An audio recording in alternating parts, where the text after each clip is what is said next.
In one episode of Regular Show, a wizard turns Rigby into a house and then kills the entire park staff inside his own walls, one by one. In another, Mordecai shoves Rigby off a flying microwave and watches him disintegrate into a screaming pile of dust. In a third, the kindest character on the entire show flies his own brother into the sun and dies on screen. None of these are fan theories. None of these are deleted scenes. All of them aired on Cartoon Network, in the middle of the afternoon, on a kids' channel. Most people remember Regular Show as a goofy slacker cartoon about a blue jay and a raccoon who hate their jobs. The show those people remember exists. There is also a second show hiding underneath it. The second show is the one this video is about. Welcome back to Regularverse. Tonight, we are spending the next 2 hours with the 10 darkest episodes the writers ever made. In the House, Terror Tales of the Park, Season 3, Episode 4. The first ever Halloween special of Regular Show aired on October 10th, 2011. The episode is called Terror Tales of the Park. It is built like a campfire night. The whole park crew is sitting around together,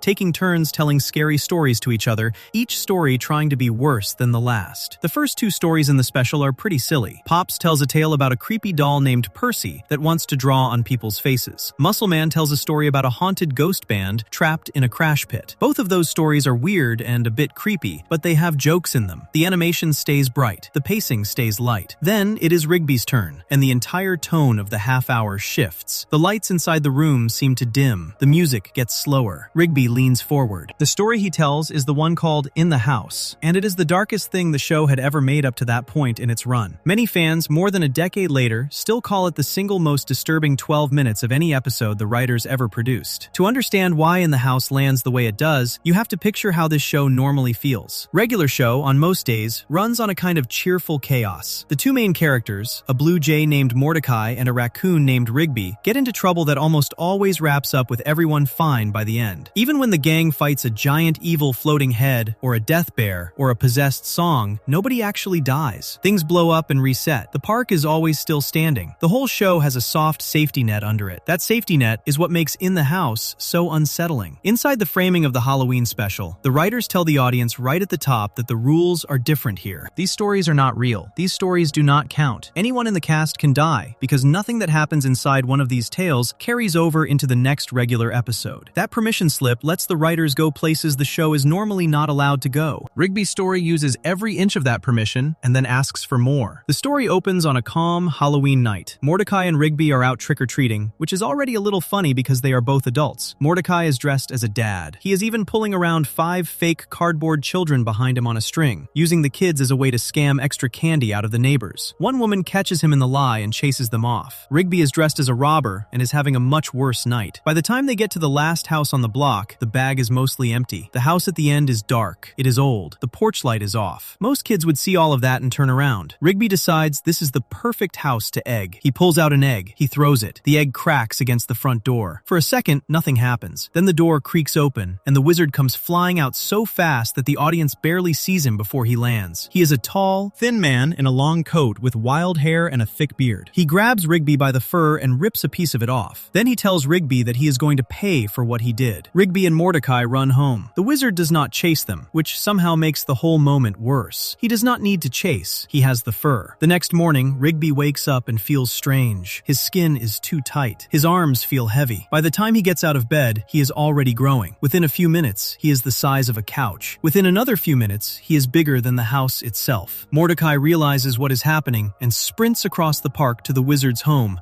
to apologize and beg for the curse to be lifted. The wizard refuses to come to the door. Mordecai gives up and runs back. By the time he gets to the park, Rigby is gone. In Rigby's place, sitting where Rigby used to be, is a fully formed 2-story house. The house has Rigby's face on the front of it. The windows are his eyes. The door is his mouth. He can still talk. He can feel everything. He has been turned, body and soul, into a building. The whole park staff comes out to look. Benson is freaked out. Pops is amazed. Muscle Man and High Five Ghost think it is funny at first. Skips, the wise old Yeti, knows immediately that something is very wrong. The crew decides they are not leaving Rigby alone tonight. They will all sleep inside him until the curse can be reversed. That decision is the moment the story becomes a horror movie. The phone inside the house rings. Pops picks it up. The voice on the other end is the wizard, calm and slow, telling them that turning Rigby into a house was only the beginning of his punishment. The wizard tells them that every park employee will pay for what Rigby did, just as much as Rigby will. Then he hangs up. Benson tries to laugh it off. The crew arms themselves with whatever they can find around the house. A baseball bat, a crossbow, a shotgun. High Five Ghost takes a position by the phone. They wait. The wind outside picks up. The lights inside Rigby flicker. The wizard does not enter the house himself, not in any way the camera ever shows. He uses the house against them. Muscle Man is the first to go. A black car pulls up to the front porch. The door opens. No driver gets out. Muscle Man, holding his shotgun, walks toward the car to investigate, and an unseen force grabs him and drags him off the porch into the dark woods. He fires his gun into the trees a few times, the flashes lighting up the night, and then the gun stops firing. A few minutes later, Muscle Man walks back into the house, but something is wrong with him. The skin on his body is gone. He stands in the doorway, somehow still talking, before falling forward into the room. High Five Ghost is next. The phone rings. Everyone in the room shouts at him not to answer it. He answers it anyway. The receiver pulls his entire ghost body into the speaker hole. There is a soft, wet sucking sound.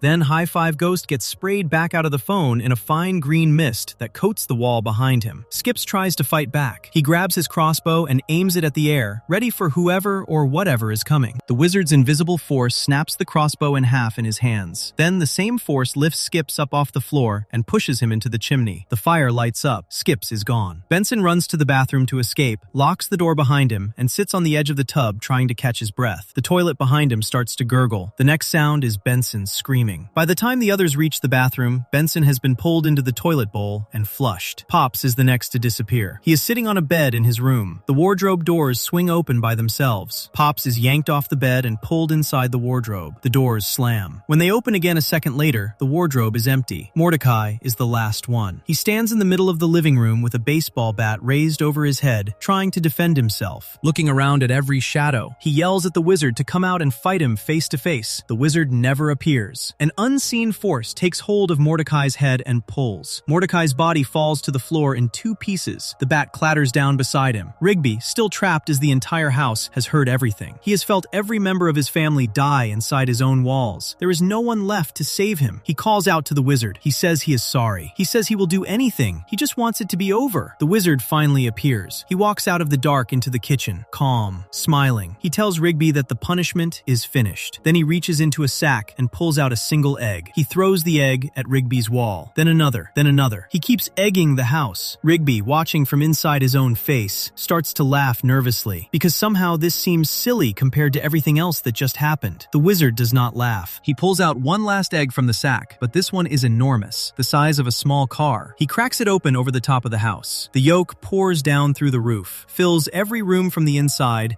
and drowns Rigby in his own kitchen. The screen goes dark. The story ends. The framing scene snaps back. The park crew is still sitting in the living room of the real house, listening to Rigby finish the tale. Muscle Man immediately calls the story weak. Benson agrees. Mordecai shrugs. Rigby gets quiet. Then he stands up. He starts to grow. He starts to change. His body twists and stretches until he is no longer a raccoon at all. He is the wizard. He smiles at the camera. The screen cuts to black with a Happy Halloween card, and the credits roll. The implication left hanging is uncomfortable. If Rigby was the wizard the whole time, then who was the raccoon they had been working alongside all night? And what happened to the real Rigby? The show never explains it. The episode ends and the audience is left holding the question. What makes In the House work as a piece of horror is not the violence by itself. It is the patience. Most cartoons that try to do scary stories rush through them because the writers are afraid the audience will get bored. In the House does the opposite. The pacing slows down. The kills are spaced out. There is silence in between each one. The wizard barely shows his face. The camera lingers on the survivors, realizing what is coming for them before it happens. The animation gets darker as the story moves forward, with the bright colors of the early scenes giving way to a flat, cold blue and gray palette by the time Mordecai is alone in the living room. The music drops out almost completely in the final third. There is no laugh track. There are no jokes from the surviving characters. The only sounds for long stretches are the creak of the house, the wind outside, and the slow ticking of a clock that nobody has shown but everyone can hear. The episode also breaks one of the unwritten rules of the show. Most regular show villains are silly in some way. They have a weakness. They have a ridiculous name. They lose because of their own ego. The wizard in this story has no weakness, no name, and no ego. He never even appears properly. The audience never sees his face clearly. He never explains himself. He is given no backstory. He is simply a man whose house got egged on Halloween, and his response is to wipe out an entire group of people for it. The wizard is the rare regular show villain who is not defeated by the end of the story. He wins. He kills everyone everyone. He walks away. The story is told from the perspective of the people he killed. There is no cavalry coming. There is no twist where the heroes come back. By the time Rigby is drowning in egg yolk, the audience has watched 7 characters die, and the credits are rolling, and the only living thing in the entire story is the man with the beard. The episode aired in the autumn of 2011, almost exactly a year after the show first started, and it changed how a lot of viewers thought about regular show forever. Up to that point, most people watching the show thought of it as a goofy, adult-leaning cartoon with surreal jokes. After Terror Tales of the Park aired, it became clear that the writers had a much darker side they were willing to go to whenever the format gave them permission. The Halloween special format gave them permission once a year. They used it. The blueprint for every future Terror Tales episode was set right here, in this 12-minute story, and many fans still consider this the single best Terror Tales segment the show ever made. It is the first one. It is the most fearless. It is the one with the highest body count. And it is the one where the bad guy gets away. Before we move on, if you're enjoying this analysis, please consider subscribing. It helps the channel tremendously. The next section is about the Halloween special's quieter cousin. It was made before Terror Tales of the Park even existed, and it works on a different kind of dread, the kind that lives in the back of your head at 3 in the morning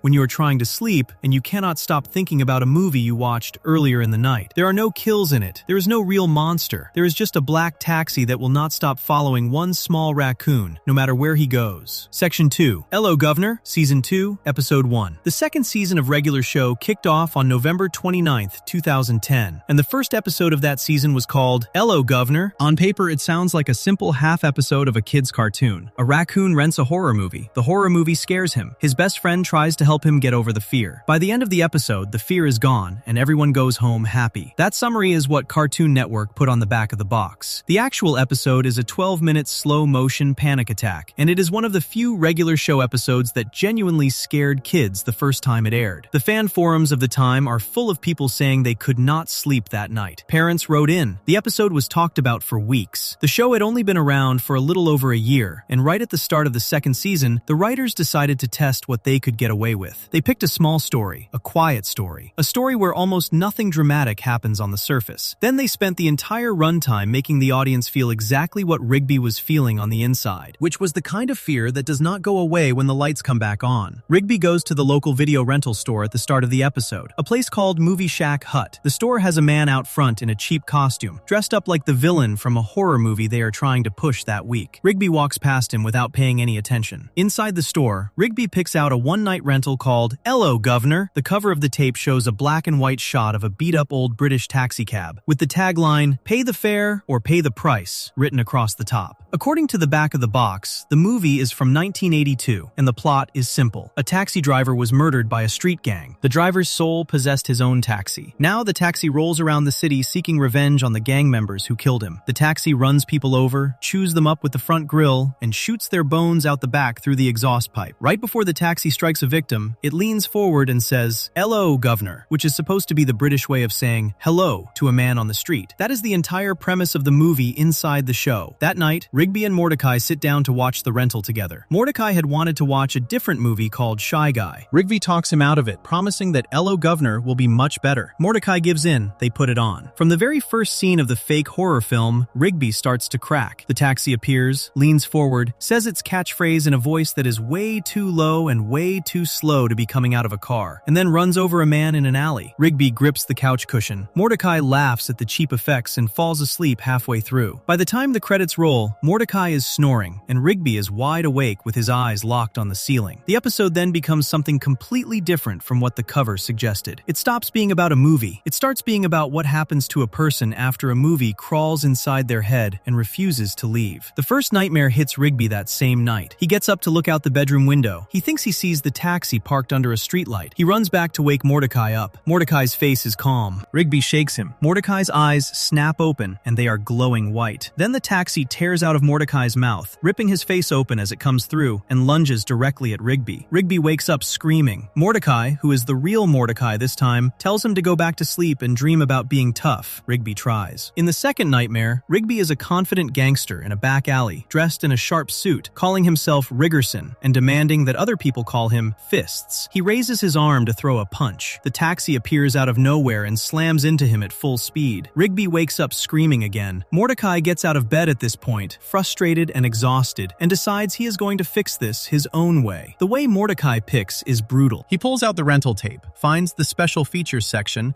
and puts on something called The Making of Hello Governor. This is the behind-the-scenes documentary about the movie, with footage of the crew building the taxi puppet, putting on costumes, eating sandwiches between takes, and laughing about how silly the whole production looks up close. Mordecai forces Rigby to sit in front of the television and watch the making-of footage on a loop. He holds Rigby up with both hands and points at the screen, telling him to look at the microphone, look at the boom mic, look at the man in the costume taking off his mask, look at the cheap puppet, look at the rubber wheels. The idea is that if Rigby sees how fake everything was, the fear will leave his body. Mordecai keeps Rigby parked in front of the television for what the show says is 3 days. 3 full days of staring at the same behind-the-scenes footage. By the end of that 3-day stretch, both of them look like they have not slept in a week. Mordecai's eyes are sunk in. Rigby's fur is sticking up in every direction. Rigby finally snaps. He grabs the tape out of the player, throws it across the room, and smashes it against the wall. The plastic case shatters. The film inside spills out onto the carpet. This should be the end of the story. The cure worked. The fear is gone. The episode could fade out here. The episode does the opposite. The fear gets worse the moment the tape is destroyed. Benson walks in and tells the two of them to clean up the mess and that he is heading off to a cricket match in the park. Mordecai realizes that cricket is a British sport and the players will all be British, and maybe forcing Rigby to be in a crowd of friendly British men will be the final push he needs to get over the taxi. They go to the park. Benson is in his white cricket uniform. The other players walk up. Mordecai gestures at them to greet Rigby in a friendly way. Each man, one by one, leans down to Rigby and says, "Hello, Governor," then another, then another. Their faces start to change. The friendly smiles begin to look wrong. Their teeth start to look too long. Their eyes start to look too dark. The greetings get faster. "Hello, Governor. Hello, Governor. Hello, hello, hello." The whole circle of cricket players starts closing in on Rigby. Then the taxi rolls into the park, leans forward, and says the same thing. Rigby breaks completely. He runs across the entire park, all the way home, screaming the whole way. What follows is the part of the episode that most viewers remember. Mordecai catches up with Rigby at the park house. Pops, who is gentle and confused, walks up and tells them both that he just bought a brand new black taxi of his own, and that they should all go for a drive together to calm Rigby's nerves. Pops's taxi is not the British taxi from the movie. Pops's taxi is just a normal car. Mordecai and Rigby agree. They climb in. Rigby goes to the bathroom inside the park house first to splash cold water on his face. While he is washing his hands, he sees something on the toilet paper roll behind him. There is a long black tire track running across the paper. Rigby freezes. He looks at the wall. There is another tire track on the wall above the sink. He runs out of the bathroom. The phone in the hallway starts to ring. He picks it up. The voice on the other end is the slow, low voice of the taxi from the movie,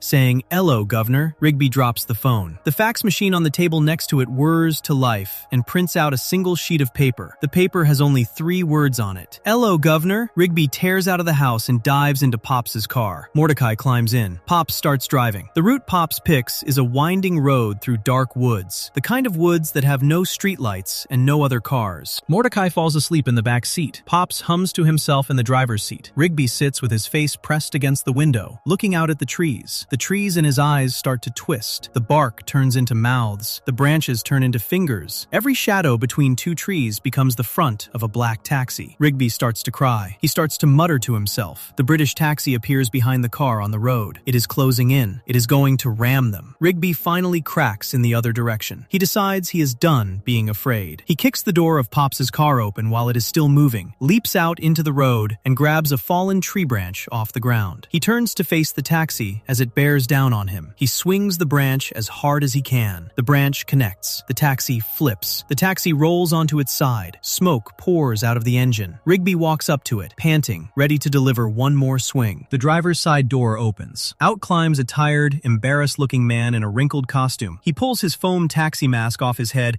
and tucks it under his arm. He is the same man who was standing outside the movie shack hut at the start of the episode. The whole thing was him. He explains in a flat customer service voice that Rigby's one-night rental of Hello, Governor is now extremely overdue. The store has been trying to reach him. The phone calls were the store. The fax was the store. The whole haunting was a man in a foam costume sent out to chase down a single late videotape. He pulls out a clipboard. He asks Rigby to either return the movie or pay the fee. Rigby tells him the tape was destroyed. The man asks for the money. Pops, who has stopped the car and walked over, pulls a thick roll of bills out of his pocket and pays the entire late fee on the spot. The 3 of them get back in the car and drive home. Rigby looks out the window. There are no more shadows in the trees. The reason this episode works as a piece of slow horror is that it never lets the audience know how much much of what Rigby is seeing is real. The first nightmare, with the taxi tearing out of Mordecai's face, is clearly a dream. The cricket players are clearly something Rigby is imagining as his fear gets worse. But the tire tracks on the toilet paper, the phone call, the fax, and the trees in the woods are all things the camera shows the audience directly. The fax machine actually prints the paper. The phone really rings. The toilet paper really has black marks on it. None of those things are inside Rigby's head, which means that even after the man in the costume reveals himself at the end, parts of the haunting still cannot be fully explained away. The movie Shack Hut employee was real. He was the one calling the phone, sending the fax, and following Rigby in his car. But the show never explains how he made the tire tracks appear inside the bathroom. The show never explains how the cricket players' faces changed. The show never explains how the trees in the woods came alive. Some viewers chalk it up to Rigby's panic doing the rest. Other viewers, when they go back to watch it as adults, notice that the explanation does not fully cover everything. There is a small, unsolved piece left over. The episode is also one of the slowest, quietest episodes the show ever made. There are stretches of 2 and 3 minutes where almost nothing happens on screen. Rigby just sits and stares at something. Mordecai just sleeps. Pops just drives. The music in those stretches drops to a single low hum that almost sounds like an engine running far away. The animation gets darker as the episode goes on. The early scenes are bright and cartoony. The middle scenes are washed out. The forest scenes near the end are almost completely black, with just enough light to make out Rigby's eyes. The character who is on screen the most, by a long way, is Rigby. The episode is, in the end, a portrait of one small, panicked person being followed by something he cannot prove is there. That is what makes it land. The audience feels the fear with him because the audience cannot tell, any better than he can, when the fear is real and when the fear is something he is making up in his own head. L.O. Governor was the first big test of how dark regular show could get during a normal episode, outside the Halloween special format. The Terror Tales episodes were always allowed to be scary because they were not part of the canon. L.O. Governor is canon. It happened. Pops bought a taxi. Rigby paid the late fee. The British taxi character was important enough that it later appeared on a list of every villain Mordecai and Rigby ever defeated, and it shows up again briefly in the season 4 opener as one of the many old enemies who come back from the center of the earth. The horror in this episode is small and quiet, but the show treats it as real. That is part of what makes it stick with people. The episode is built around a fake movie inside a real cartoon, but by the end, the line between the two has been smudged so much that even the characters cannot tell where one stopped and the other started. Before we move on, if you're enjoying this analysis, please consider subscribing. It helps the channel tremendously. The next episode on this list pushes that line in a different direction. The horror gets quieter, the camera gets stiller, and one of the two main characters, in a scene that aired only 1 week after L.O. Governor first hit Cartoon Network, is killed on screen by the other one in a way that no kids show on television was supposed to be able to show. Section 3. It's Time. Season 2, Episode 2. The very next episode, the one that aired right after L.O. Governor, came out on January 3rd, 2011. The episode is called It's Time. It is the second episode of the second season of regular show, and it is one of the most argued about episodes in the entire run of the series. Fans on forums, in comment sections, on review sites, and on streaming platforms have been debating it for over a decade. The reason for the argument is simple. In the middle of this 12-minute children's cartoon episode, one of the two main characters of the show pushes the other main character to his death. The death is not off-screen. The death is not a fake-out. The audience watches it happen in detailed animation. The character disintegrates in a vortex of swirling green and purple light, screaming the whole way down, while his best friend in the world stands frozen above him with the words, "I'll kill you," still hanging in the air. The show does eventually use a time machine to undo it. The reset button does work. Everyone is fine by the credits. But the moment of the death itself, those 2 or 3 seconds of footage, has lived rent-free in the heads of regular show fans for years. People who watched the episode as 10-year-olds in 2011 still bring it up. The episode is a quiet, jealous, low-stakes story on the surface. Underneath, it is one of the most genuinely upsetting things the show ever put on television. The setup is small. Mordecai and Rigby are at the local coffee shop, where Mordecai is hopelessly in love with the waitress, a red robin named Margaret. Rigby is bored. A trailer plays on the coffee shop television for an upcoming horror movie called Zombie Dinner Party 2. The trailer shows green hands punching through walls and zombies in formal dinner outfits,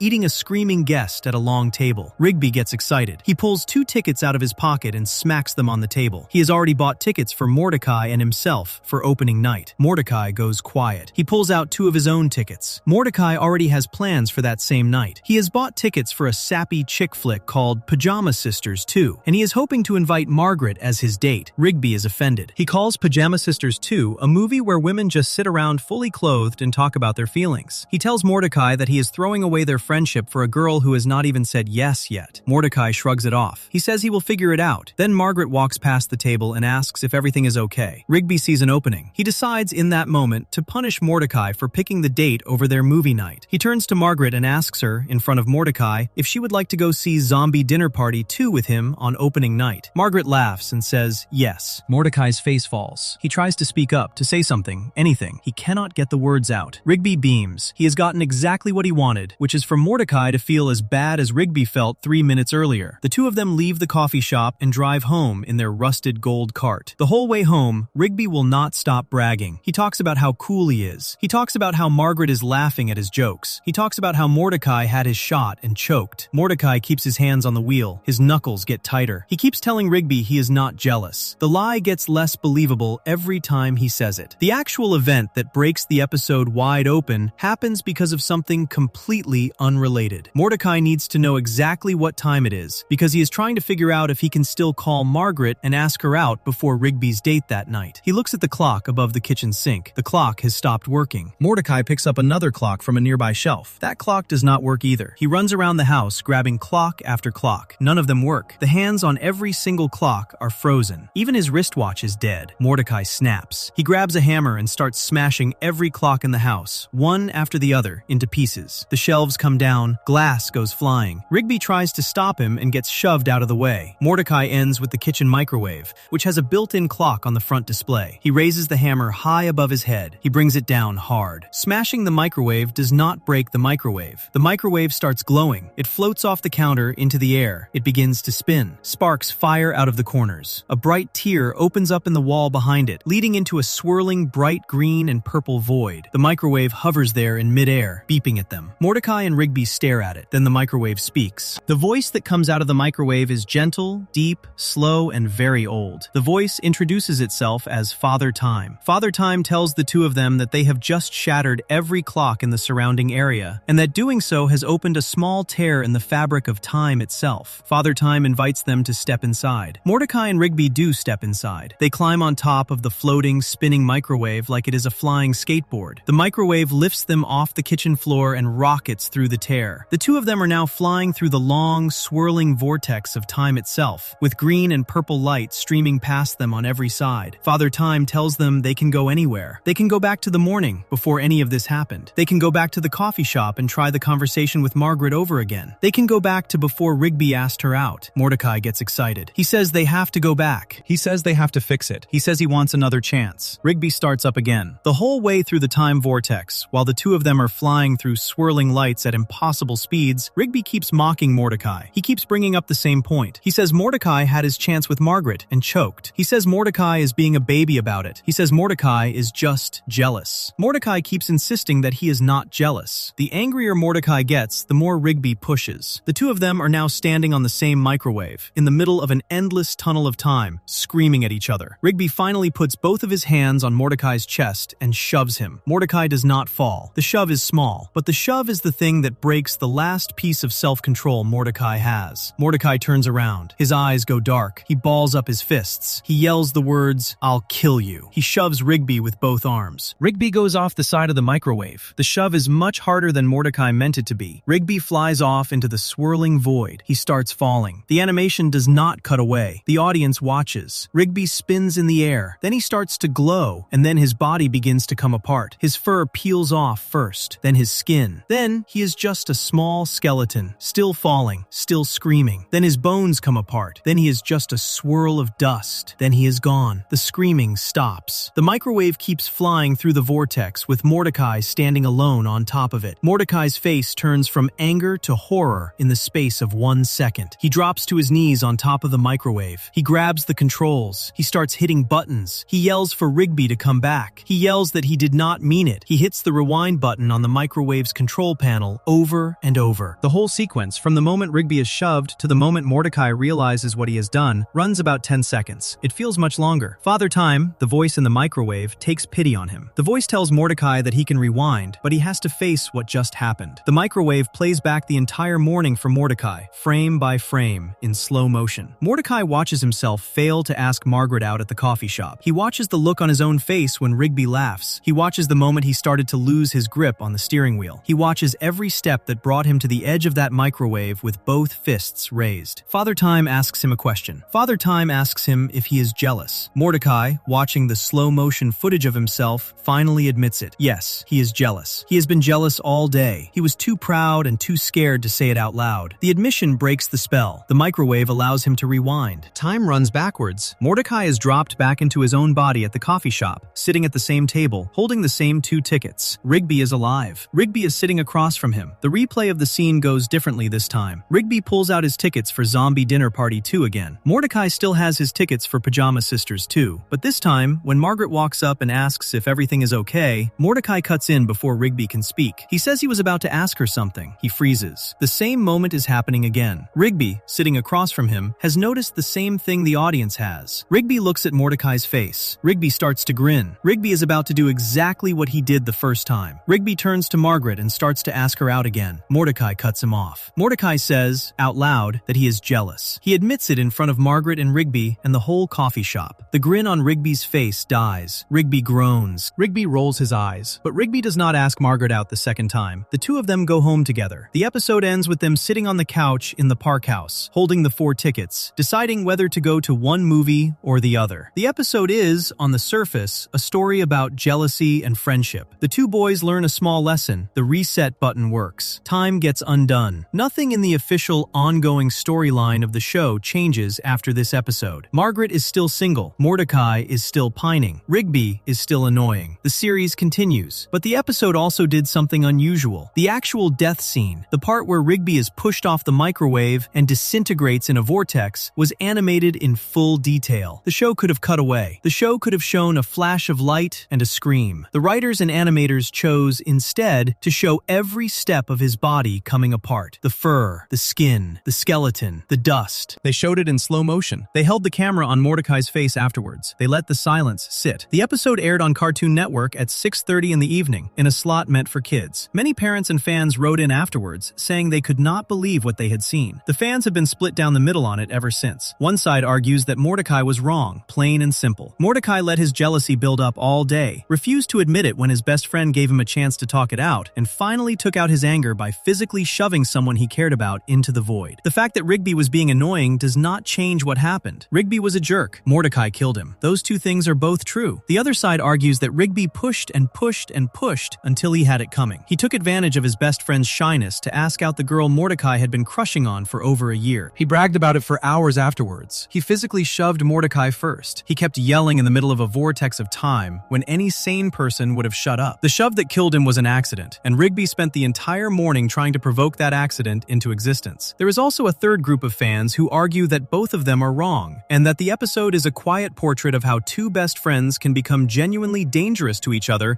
when neither one of them is willing to admit a feeling out loud. What everyone agrees on is the moment itself. The moment when Mordecai shouts, "I'll kill you." The moment when his arms come up. The moment Rigby's body starts to fall. The moment the animation does not cut away. That moment is the most quoted, most paused, most discussed moment in early regular show history. The episode is rated very highly on most ranking sites. It also shows up on almost every list of the darkest moments in any cartoon ever made for kids. The reset button at the end of the episode does not erase the moment from the audience's memory. The reset button only erases it from Mordecai's. He gets to live the rest of the series knowing exactly what he is capable of when he loses control of himself. The audience gets to live with the same knowledge. Before we move on, if you're enjoying this analysis, please consider subscribing. It helps the channel tremendously. The next episode on this list takes that knowledge and pushes it the other way. Instead of one main character almost killing the other in a moment of rage, the next episode is about one main character spending almost the entire runtime trying to save the other from a slow death in a hospital bed. And what comes out of him during that fight is the most honest, most sad, and most grown-up thing Mordecai ever says to his boss across the entire run of the show. Section 4. Excellent. Season 3, Episode 17. The third season of regular show was the season the writers really started to push the show towards something deeper. Most of the third season is goofy. Most of it is about pranks, video games, ghosts, and bad luck. Then, in the middle of that season on February 27th, 2012, an episode aired that took the entire formula of the show and tore it in half. The episode is called Excellent. It is the 17th episode of the third season, and it is one of the most quietly emotional half hours the show ever made. There are no monsters in this episode. There are no portals. There is no magic. tragic. The whole story is built around a hospital room, a trucker hat, a boss who picked the wrong day to lecture his employees, and a best friend who refuses to leave a bedside until the person in the bed wakes up. By the end of the 11 minutes, almost every fan of the show agrees on one thing. This is the moment Mordecai stops being a slacker character and starts being a person. The episode opens in the worst possible regular show way, which is to say it opens with a stupid idea Rigby has and a commercial on the television. Mordecai and Rigby are sitting on the couch, channel surfing, trying to find something to do with their afternoon off. A loud, fast commercial comes on the screen. The commercial is for a local restaurant. The challenge is called the Eggcellent Challenge. The deal is simple. A customer has to eat a giant omelet in under 1 hour. The omelet is made of 12 eggs, chili, cheese, 2 biscuits, and a fruit bowl. Anyone who finishes it gets the meal for free, plus a trucker hat that says, "I'm excellent" across the front in big white letters. The hat looks cheap. The hat looks like the kind of thing you would pick up at a gas station for $3. Rigby sees the hat and locks onto it. He has to have it. He grabs Mordecai by the arm and tells him they are going to that restaurant right now. Mordecai, who has watched Rigby chase stupid ideas like this his whole life, agrees to drive him. The whole opening of the episode is played for laughs. There is one detail that the writers slip into the early scene that becomes the entire engine of the episode. Rigby is allergic to eggs. The episode does not stop to explain this. It simply assumes the audience knows. Rigby has had this allergy for the whole run of the show. He cannot eat them. Eggs make him sick. Rigby walks into the restaurant anyway. He sits down. He orders the Eggcellent Challenge. The waiter pauses, looks him up and down,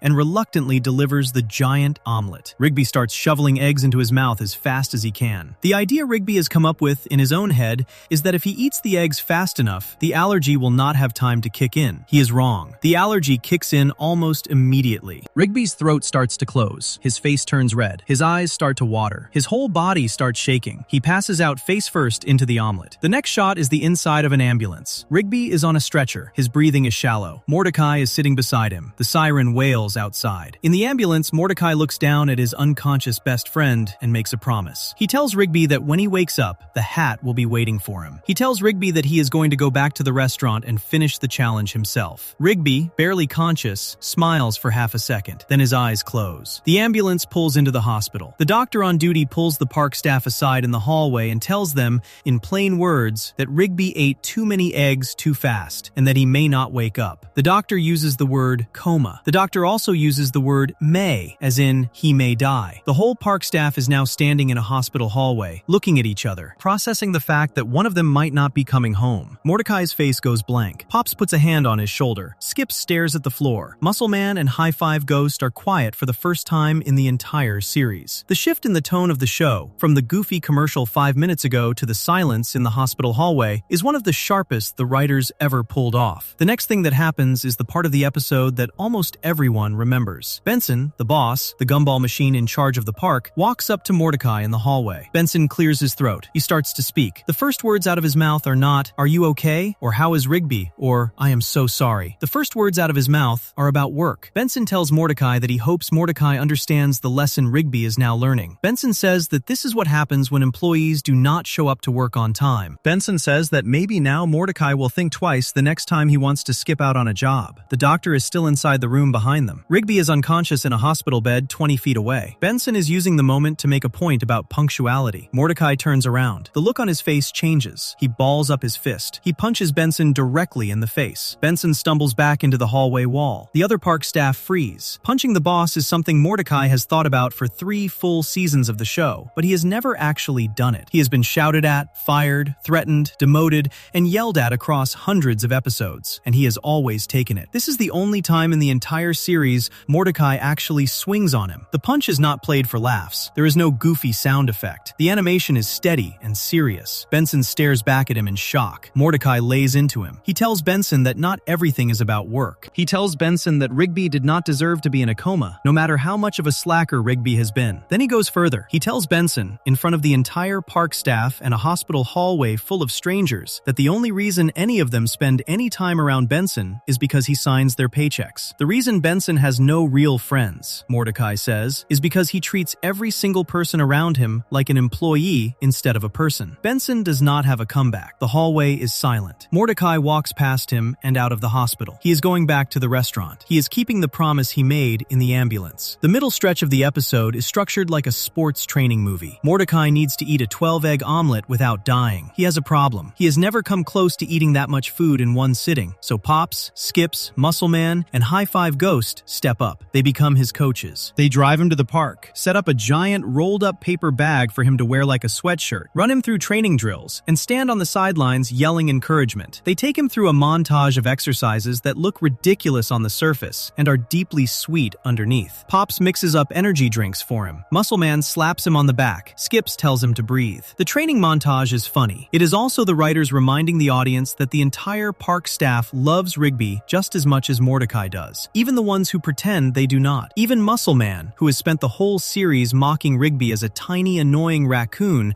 is drilling Mordecai through fork techniques in the park grass because he needs Rigby back as much as anyone else does. Mordecai goes back to the restaurant. He sits down at the booth. He orders the Excellent Challenge. The waiter delivers the same giant omelet. Mordecai starts to eat. The clock on the wall starts ticking. The whole staff of the restaurant stands behind the counter, watching him. The waiter, who knows the secret of the challenge, looks more and more nervous as Mordecai gets closer to finishing. Halfway through, the restaurant staff starts trying to physically stop him. They run out from behind the counter to grab his fork. They try to pull the plate away from him. Mordecai's friends, who have followed him to the restaurant, jump in to defend him. A whole brawl breaks out at the booth. Pops swings at a waiter. Skips holds the line. Muscle Man rips off his shirt. High Five Ghost floats into the rafters. Mordecai keeps eating. The eggs keep going down. The clock keeps ticking. He finishes the last bite at 59 minutes and 49 seconds. The whole restaurant goes silent. The waiter walks up to him, defeated, and tells him that the staff was actually trying to help. The challenge has a hidden twist that the commercial never mentioned. Anyone who actually finishes the omelet is teleported in a flash of bright light into a strange cave. The cave is full of hats hanging on the walls. At the back of the cave stands a giant knight in golden armor, called the Excellent Knight. The knight tells Mordecai that one of those hats is the trucker hat from the commercial. The other hats are death traps. The last person who tried this challenge picked the wrong hat. The knight shows Mordecai a small statue of a man named Jonathan Kimball, frozen in stone, with a crown on his head. Jonathan Kimball picked the crown. Jonathan Kimball died. Mordecai now has to pick the right hat, or he will die in this cave. Mordecai panics for a moment, then he remembers. Back in the very first scene of the episode, when Rigby was watching the commercial on the couch, Rigby had described the trucker hat in detail. Rigby called it a trucker's net hat, with a foam front and a mesh back. Mordecai scans the wall of hats. He spots one that looks exactly like what Rigby described. He walks up to the wall. He pulls it off the hook. He puts it on his head. The knight says nothing. The knight does not move. The knight slowly nods. Mordecai survives. A flash of light teleports him out of the cave. He is back in the restaurant booth. The trucker hat is in his hand. Mordecai runs back to the hospital. The whole park staff is already there. They are gathered around Rigby's bed. The heart monitor is still beeping slowly. Rigby has not moved. Mordecai walks up to the side of the bed. He places the trucker hat gently on Rigby's head. The hat fits. For one long second, nothing happens. Then Rigby's eyes flutter open. His breathing gets stronger. The heart monitor speeds up. He looks around the room. He sees the hat in his reflection in the small mirror on the wall. He smiles. He sits up. He hugs Mordecai. The whole park staff celebrates. Even Benson is there, with a bandage on his face from the punch in the hallway, smiling quietly from the back of the room. The promise has been kept. The ending of the episode is one of the show's best running jokes, turned into a small piece of dread. While the gang is celebrating, the television in the hospital room turns on by itself. A new commercial plays. This one is for a different challenge at a different restaurant called Steak Universe. The challenge is to eat a 96-ounce steak and egg plate in under an hour with 2 friends. The prize is 2 free t-shirts. Rigby sees the t-shirts. His eyes lock onto them. He turns to Mordecai. He says they should split the next challenge. Rigby will eat the steak. Mordecai will eat the eggs. Mordecai, who just spent the last hour fighting for his best friend's life over a single trucker hat, looks at the camera, looks at Benson, looks at Rigby, and seriously considers whether to take the hat off and put Rigby back in the coma. The episode ends on that question. Excellent works because it is the only episode of regular show, in 3 seasons up to that point, that takes one of Rigby's stupid ideas and lets it actually have consequences. In any other episode, the egg allergy gag would have been a 30-second sight gag. Rigby would have eaten an egg, swelled up like a balloon, popped, reformed in the next scene, and the show would have moved on. Here, the writers stopped the joke halfway through and asked a darker question. What if a Rigby idea just once did not reset itself by the end of the episode? What if the consequence stuck? What would Mordecai do? What would the rest of the staff do? What would the punchline of a regular show episode actually look like if there was no punchline? The answer they came up with is a half hour of one best friend punching his boss in the face, training to eat a meal that could kill him, walking into a magic cave to pick a hat from a wall full of death traps, and putting that hat on the head of the person he loves most in the world, while everyone he works with stands around the bed waiting to see if it works. box. Before we move on, if you're enjoying this analysis, please consider subscribing. It helps the channel tremendously. The next episode on this list trades the hospital hallway for a much bigger room. The villain is not a magic knight in a cave. The villain is a man with a beard, a blueprint, and a plan to wipe the entire park off the map. By the time the episode opens, the park is already gone, and the only two people who remember it ever existed are riding a small green time machine into a future where the rest of the staff have forgotten who they are. Section 5, The Christmas Special. Season 4, Episodes 11 and 12. The fourth season of regular show ran straight into the holidays in 2012, and on December 3rd of that year, Cartoon Network aired a single double-length episode called The Christmas Special. The episode is 23 minutes long. It is one of the longest single stories the show ever made up to that point in its run. It is also one of the strangest. On the surface, it is a Christmas movie. Underneath, it is a quiet horror story about dark magic, broken trust, and a children's toy designer who decided one day that Santa Claus had to die. The story is built around a small wooden box wrapped in shiny red paper, with a cheerful green bow tied around the top. The box looks like every other present sitting under every other tree. The box is not a present. The box is a curse, soaked in dark magic that brings out the worst in any person who opens it. By the time the episode ends, every member of the park staff has been corrupted by the box. The head of Santa's workshop has been shot at point-blank range with a pistol, and a former toy designer named Quilgan has been dropped into a river of molten lava in an abandoned mine. None of this is what most people expect when they hear the words Christmas Special. The story opens at the North Pole on a snowy night, December 24th. The first shot is a wide view of Santa's workshop, with elves moving in and out of the windows, lights twinkling on the eaves, and snow piling up on the roof. The peaceful moment lasts about 10 seconds. Then an explosion blows out the side of the workshop. Out of the smoke walks a tall, lanky elf in a long green coat. He is carrying the small red gift box under his arm. He is also holding a pistol. His name is Quilgan, and he is the elf who used to be Santa's lead toy designer. He runs through the workshop, knocks down anyone who tries to stop him,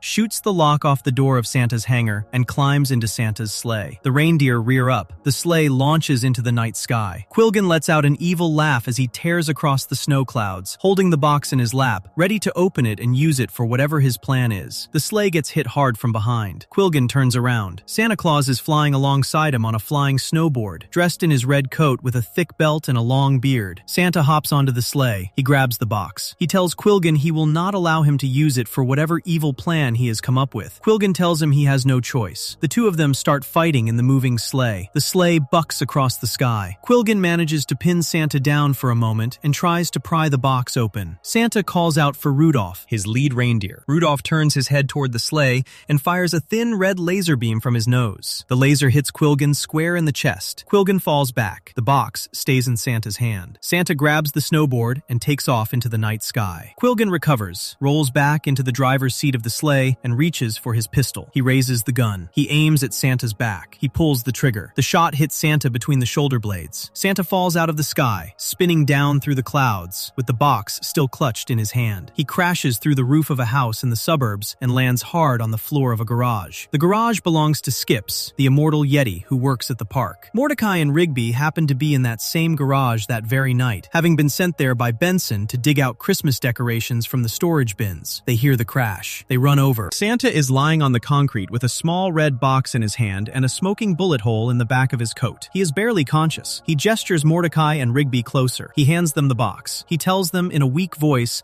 that they have to destroy it. Then he passes out. Mordecai and Rigby are confused. They open the box once, just to peek inside, expecting nothing. They look at each other, and they both immediately want to take the box for themselves. They start to grab for it. The box is empty. There is nothing visibly inside it. The grabbing turns into a shoving match within seconds. Mordecai slams the lid back down by accident. The trance breaks. The two of them step back from each other, both panting, both confused about what just happened. Mordecai realizes the box was making them act that way. He picks it up carefully. They run to find the rest of the park staff to tell them what happened. Inside the park house, the Christmas party is in full swing. Benson is wearing an ugly Christmas sweater and chatting up a woman named Audrey from his apartment building. Pops is dressed up as the spirit of giving. Muscle Man is in a sweater covered in Hanukkah candles. High Five Ghost is bobbing under the mistletoe. Skips is in the kitchen arranging cookies. Mordecai and Rigby burst into the room, tell everyone Santa is in the garage, and ask the rest of the staff to come outside and see for themselves. The staff goes out to the garage. Santa is gone. The garage is empty. There is no body, no trail, no proof. Benson rolls his eyes. He calls it a stupid prank. He tells the two of them to get back to the party. party. Mordecai pulls out the box and tries to explain. Benson grabs the box out of his hand to shut him up. Benson opens the lid. Benson's eyes go wide. The dark magic of the box hits him. His face changes. He clutches the box to his chest. He tells everyone the box is his. Muscle Man walks over to look. Muscle Man's eyes change too. He grabs at the box. Pops walks over. Pops is also taken in. High Five Ghost floats over. The same thing happens. Within 30 seconds, every member of the park staff is fighting each other on the floor of the garage over a small red gift box. They claw at each other. They yell. They shove. Muscle Man picks Pops up and throws him into a pile of decorations. Skips watches from the doorway. He has not opened the box yet. He stays calm. He walks into the middle of the brawl, reaches in, snatches the box, and slams it shut. The whole staff drops to the floor. They blink. They look around. They have no memory of what just happened. Skips tells them what they just did. They are horrified. They believe Mordecai and Rigby now. The box is real, and it is dangerous. Skips, who has lived for hundreds of years and has seen most things at least once, takes a deep sniff of the wood the box is made out of. He tells the rest of the staff that the box is built out of pure dark magic. He tells them it cannot be smashed, it cannot be burned, it cannot be cut up. The only way to destroy a thing made of dark magic is to drop it into molten lava. Muscle Man, in his usual fashion, decides he is not going to listen. He grabs a sledgehammer off the wall and brings it down on the box as hard as he can swing. The hammer bounces off the lid. Muscle Man flies backwards across the garage and hits the wall. The box is not even scratched. Skips tells them he knows where to find lava. He says there is an abandoned mine on the other side of a rival park called East Pines. The mine has a vein of lava deep underground. They have to drive there, sneak in, get to the bottom of the mine, and drop the box in. The whole staff piles into Skips' old van. Skips drives. The animation of the drive is moody. The sky over the highway is dark gray. Snow is falling. The headlights of the van cut through the night. The whole van is silent. Each member of the staff is holding the small red box in turn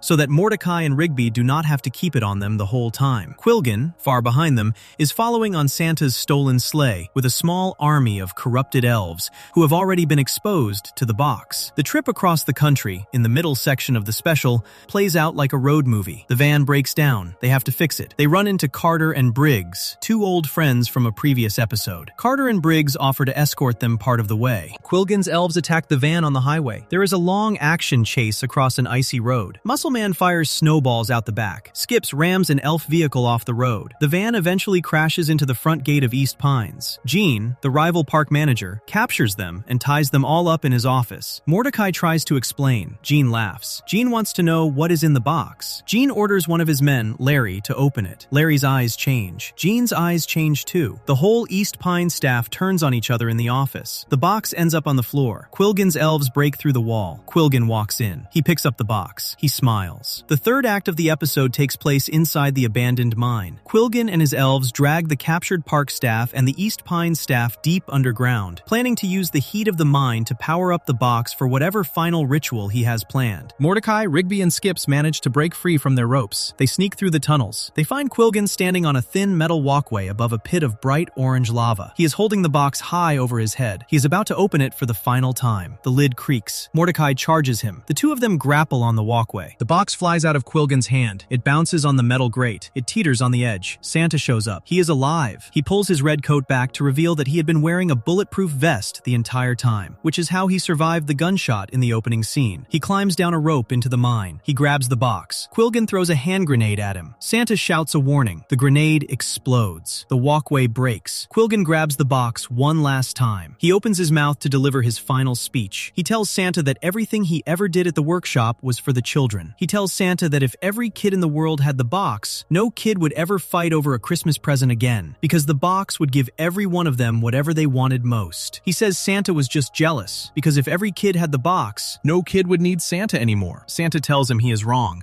The box is not a gift. The box is a curse. Quilgan does not believe him. Mordecai and Rigby tackle Quilgan from behind. The three of them go over the edge of the walkway. Mordecai grabs onto the metal rim with one hand. Rigby grabs onto Mordecai's leg. Quilgan grabs onto Rigby's tail with one hand and onto the box with the other. The three of them hang there, swinging over the lava. The box slips out of Quilgan's grip. It falls. Quilgan lets go of Rigby's tail and dives after it, screaming. He hits the lava. The box hits the lava a second later, Both of them sink. The box turns black. The dark magic burns away in a final puff of smoke. The threat is over. Santa pulls Mordecai and Rigby back up to the walkway with one hand each. The final scene is back at the park house. Santa is sitting at the dinner table with the entire park staff. He is wearing a clean coat now. The bullet hole has been patched up. The mood is light. Audrey is there. The brawl in the garage has been forgotten. Santa thanks Mordecai and Rigby personally for saving Christmas. He tells them they are on the nice list forever. Then he stands up, walks outside to a fresh sleigh that one of his elves has flown in,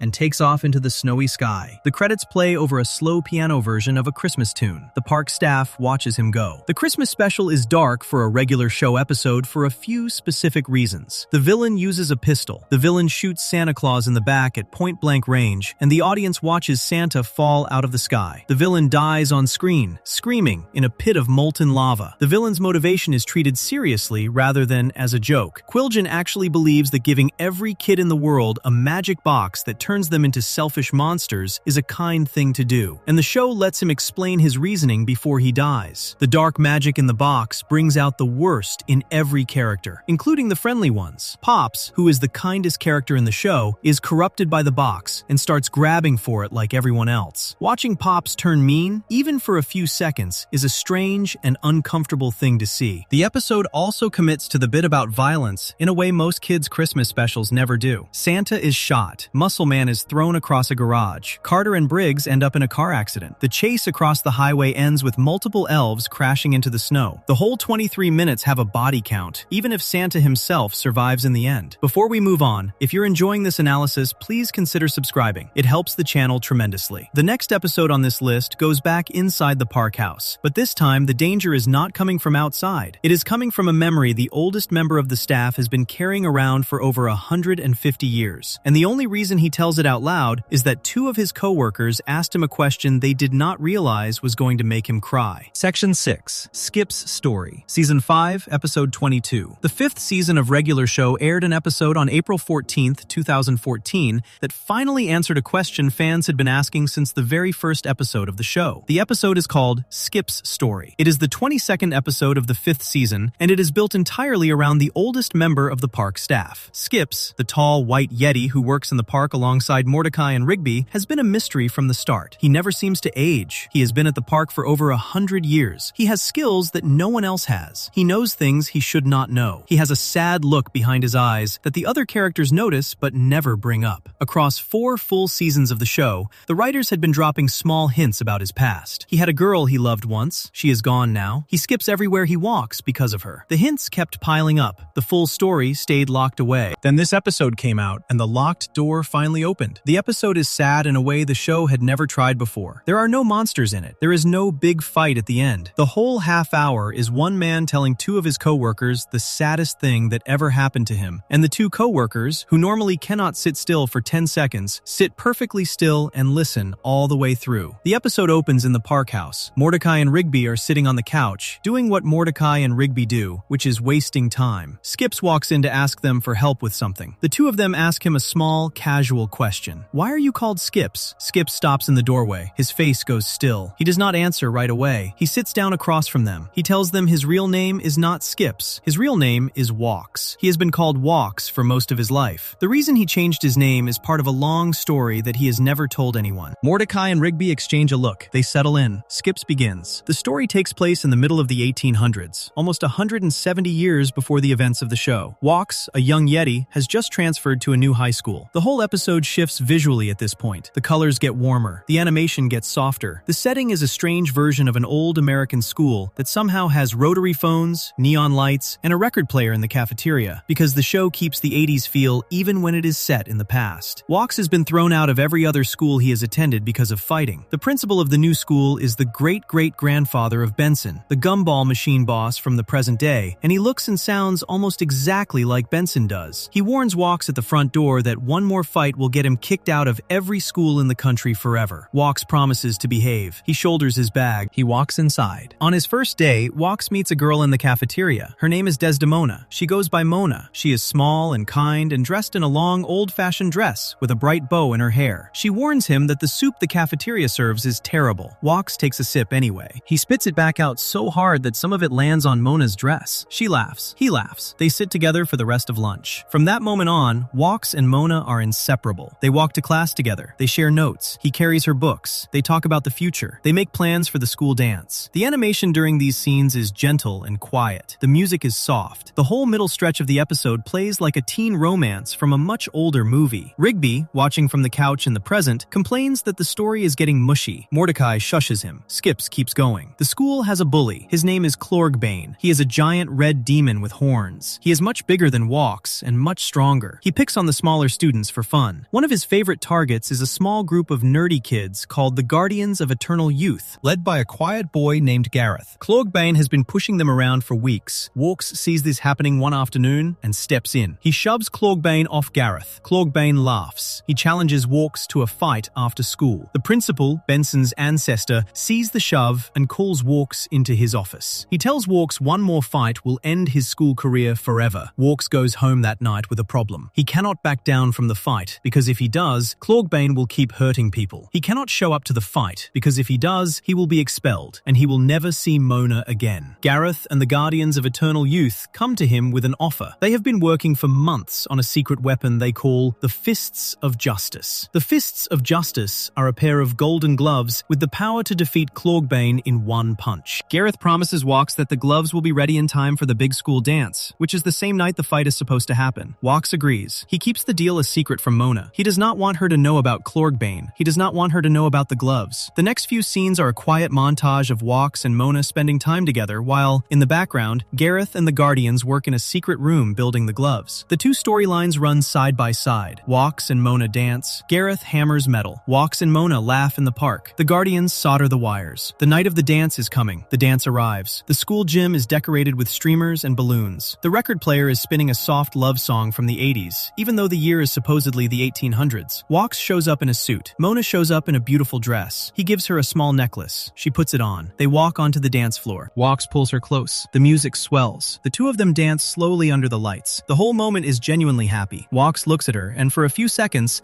lets himself believe everything is going to work out. Then the doors of the gym fly open. Clorgbane has arrived. He is angry that Walks did not show up to the alley for the fight. He has come to collect. Clorgbane charges into the gym. He starts wrecking the place. He swings a giant mace. He smashes the punch bowl. He sends the record player flying. The other students scream and run. Walks pushes Mona behind him and tells her to get to safety. Mona does not move. Walks turns to face Clorgbane. He throws a punch. The punch does nothing. Clorgbane laughs. He grabs Walks by the throat and throws him across the gym. Walks slams into a wall. Clorgbane raises his mace high above his head, ready to bring it down on Walks' skull. The Guardians of Eternal Youth are nowhere to be seen. The Fists of Justice have not arrived. Mona moves. She runs across the gym. She throws her body into Walks and pushes him out of the path of the mace. Walks rolls out of the way. The mace comes down hard. Mona is not hit by the mace itself, but the floor of the gym cracks under the force of the blow, and the crack runs up the wall. A heavy section of the ceiling above the dance floor breaks loose. The chunk of stone falls. It lands on Mona. The animation does not show the impact directly. The screen flashes white. Walks' face goes empty. The next shot is a pile of broken stone where Mona was standing a second ago. Gareth and the Guardians arrive late, sliding into the gym with the Fists of Justice in a small wooden box. Gareth shouts Walks' name and slides the box across the floor. Walks looks down at the gloves. He looks back at the pile of stone. Something in him breaks. He puts the gloves on. He stands up. He walks toward Clorgbane. Clorgbane raises his mace again. Walks ducks under the swing. He throws one punch. The punch connects with Clorgbane's chest. The force of the hit sends Clorgbane through the gym wall, through the side of the school, and up into the night sky. Clorgbane keeps flying. He flies past the clouds. He flies past the stars. He flies into space. The Guardians watch him go and explain that, with that much force, Clorgbane will keep flying through space for 157 years before he can come back. Walks pulls the gloves off his hands. He drops them on the gym floor. He runs back to the pile of stone where Mona was. He digs through the rubble with his bare hands. The only thing he finds is the small necklace he gave her at the start of the dance. He sits down on the floor of the broken gym. He holds the necklace. The screen fades to black. The next scene jumps forward in time. Walks is older now, standing in front of the Guardians of Eternal Youth in their hidden room. He is dressed in a leather jacket and bell-bottom pants from the 1970s, even though only a few years are supposed to have passed inside the story. The show has always treated time as a joke. The Guardians tell Walks that Clorgbane will eventually return, and that someone will need to defeat him again when he does. They offer Walks a deal. They will make him immortal. He will live forever. He will never age. He will be strong enough to hold the line for 157 27 years and beat Clorgbane the next time he comes back. The only condition is that Walks has to give up his name. He has to choose a new one to mark the change. Walks thinks about it. He thinks about Mona. He remembers the way she used to skip down the school hallway to meet him after class. He remembers how she made him skip with her. He looks up at the Guardians. He tells them his new name is Skips. The change takes hold. He never ages again. He keeps skipping everywhere he walks for the rest of his life because every skip is a small reminder of her. The story ends. The camera cuts back to the present, in the park house. Mordecai and Rigby are still on the couch. They are not joking. They are not laughing. Mordecai's eyes are wet. Rigby, who teased the story as mushy in the middle, is also wiping his face. Skips stands up. He has finished his story. He says nothing more. He walks toward the door. Mordecai stands up too. He gently takes Rigby by the shoulder and leads him out of the room, so that Skips can be alone with the memory he just shared. The door closes behind them. Skips sits on the couch by himself in the empty room. The episode ends on his face. What makes Skip's story land the way it does is the patience of the writers. The episode does not rush the romance. The episode lets Walks and Mona just be two kids in love for almost half the runtime, with no warning that a tragedy is coming, even though the audience knows from the very first scene that the story has to end with her gone. The writers also did something brave with the death itself. They could have shown Mona's body. They could have shown blood. They did neither. The screen flashes white, and the next shot is a pile of stone with no body underneath. The lack of a body is what hurts. Walks digs through the rubble for a long, slow minute and finds only a necklace. The audience watches him search. The audience also knows, before he does, that there is nothing to find. The whole show is about a man whose girlfriend was crushed by a chunk of ceiling on prom night, and his response was to let himself live forever so that no other person would ever have to feel what he felt. Every time he skips, in every episode of the show, going back to the very first one, he is doing it because Mona used to skip with him. The show retroactively makes hundreds of background actions in earlier episodes feel sad. Every casual skip across the park, every hop across the lawn, every bounce down the stairs, all of it is grief. Before we move on, if you're enjoying this analysis, please consider subscribing. It helps the channel tremendously. The next episode on this list takes the slow, sad rhythm of Skips' story and twists it. The setting moves from a high school gym back into a moving van. The crew is on its way to a Halloween party. 3 different stories get told in the van, each one stranger than the last, and the original ending of the episode, which never made it to air, would have revealed that none of the people in the van were even alive anymore. Section 7. Terror Tales of the Park 2, Season 4, Episodes 4 and 5. The 4th season of Regular Show aired the second of the show's annual Halloween specials on October 15th, 2012. The episode is called Terror Tales of the Park 2. It is a double-length episode running about 23 minutes, and it carries on the format that the first Halloween special had set up the year before. The whole park staff is together. They tell each other scary stories. The stories do not count as part of the main show, which means the writers are free to kill characters, break rules, and go places the regular series cannot. The first Terror Tales special had 3 solid stories in it. The second one tries to push everything further. The frame story is darker. The endings of the individual tales are nastier. And the original cut of the episode, the version the writers first turned into Cartoon Network, had a closing scene so disturbing that the network refused to air it. The cut version of the ending exists in interviews and behind-the-scenes notes from the writers. And once you know what it was supposed to be, the version that aired feels different forever. The frame story opens with the entire park staff piling into Skips' old van on Halloween night. They are heading to a costume party. Mordecai is dressed as Frankenstein's monster. Rigby is dressed as a wrestler with a cape and a mask. Benson is dressed as a pirate with an eye patch. Skips is in a vampire cape. Pops is wrapped head to toe in mummy bandages. Muscle Man is dressed as a former president with a tall hat and a fake beard. High Five Ghost has a thin, painted-on mustache. Thomas, the goat intern who joined the park staff at the start of the season, is in a black ninja outfit. The whole van is a moving costume contest. Benson is in the passenger seat with a paper map. Skips is driving. The map is upside down. Benson keeps insisting he knows where they are. Skips says nothing. The road outside the windows gets darker. The trees get taller. The van keeps driving. The party is starting without them. To pass the time,